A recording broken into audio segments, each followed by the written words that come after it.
Hello, welcome to this video. My name is Dave Adams and this is my course HTML and CSS for novices. In this video, I'm going to demonstrate how CSS Grid can be used by an absolute beginner.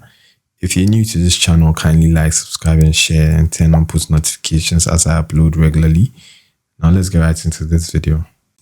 In the previous video, we treated the topic of CSS Flexbox, and you can check it out if you want to find out more info about it.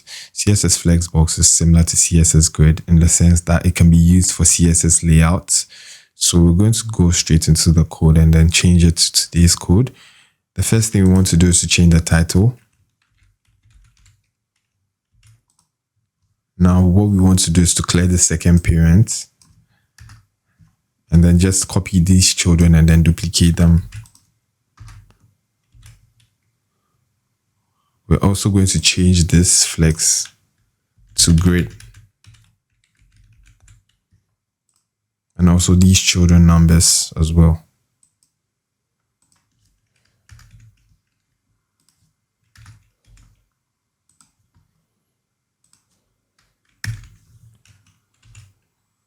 Going into our CSS, we're going to clear all this code and we're going to target let me check right here.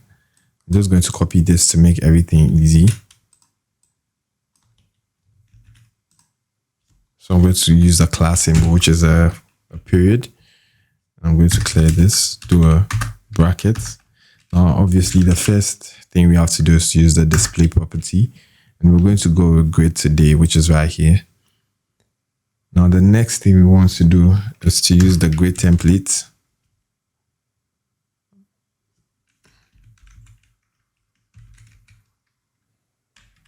Which is right here. Now, I'm going to go live first off. Obviously, we can see that it's still arranged in a block because grid doesn't show up initially when you apply it, even though the display has been set to grid.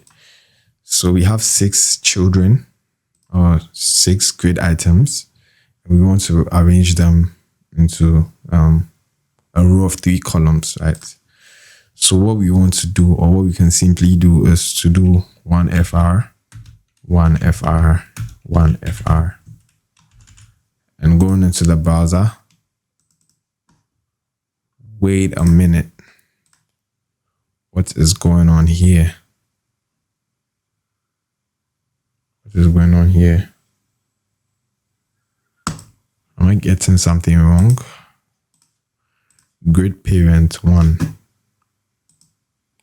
Grid parents 1, display grid, grid template columns. So the property should have been grid template column, sorry.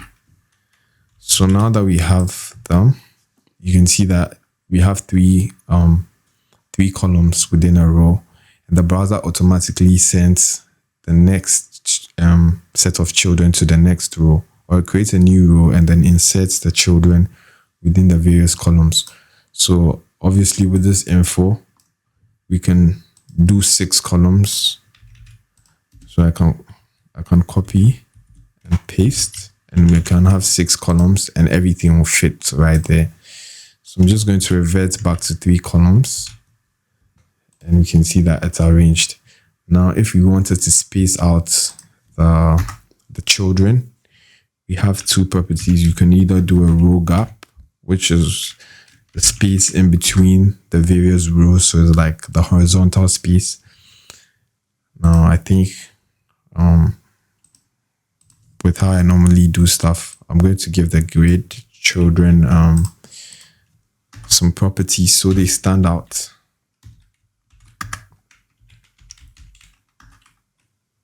I mean border 1px solid black.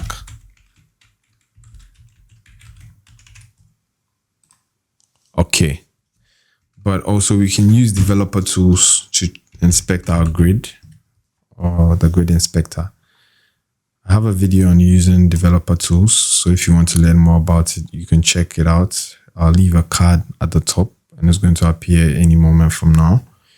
So when you go into the developer tools and you click on the elements tab, it's going to load up your source code. Actually, this is the DOM. What you can do is to click on this this pill with a grid. Now what you can see is I want to try to zoom in here. What you can see is the various columns. So 1, 2, 3, 4. And you can see how the grid is basically set up. So I'm going to move out of the developer tools, and we can see the children right here. I'm going to copy this as well and then paste it here, but I'm going to make the parent green. And let's see how that looks. So you can see the green wraps around the children. You can see it right here. Now basically when we want to space out horizontally, as I was saying, we use the row gap, and we can do 1M. Now let's see what that will do. Now we have a space in between the two rows. If we wanted to do the same for spacing in between the columns, we can just duplicate this and do a column gap. And what would that do? Well, obviously use spaces in between the columns. So we have both vertical and horizontal spacing. But these two can be represented using a compound property, which is basically gap. And what this does is it does the if you wanted the column gap and the row gap to be equal, you just do 1M and it'll be uniform. Oh wow, what did I do wrong? So I got the units wrong. Normally I don't like to cut some parts out because they're basically problems you face while coding every day. There are little problems, and then when you correct them, the code goes to how it's supposed to be. So there we have it. But basically it's row and then column gap. So let's just make this 3 to demonstrate which one comes first. So you can see that the row is 1M and then the column is 3M, just as I said. So the row and then the column. So basically that's what we have for grid. One other thing I want to say is the fact that the fraction unit is ideal because, let me just demonstrate something. So I'm just going to create the same, let's just say 4 columns with a width of 25%. Obviously adding up to 100%, so it should cover the total width of the device. But you can see that the 4th column goes out of the parent, and this happens because of the column gap that we've added. But the fraction, however, kind of tells the children to take up the available space and not go beyond that. So it incorporates the column gap and then it resizes itself. So that's what we have on Grid today. I would urge you to play around with Grid and then try to learn more, and you can go on to study more complex concepts because Grid tends to be more complex. Thank you for watching this video. If you learned something, kindly like, subscribe, and share. In the next video, we're going to talk about CSS floats. See you.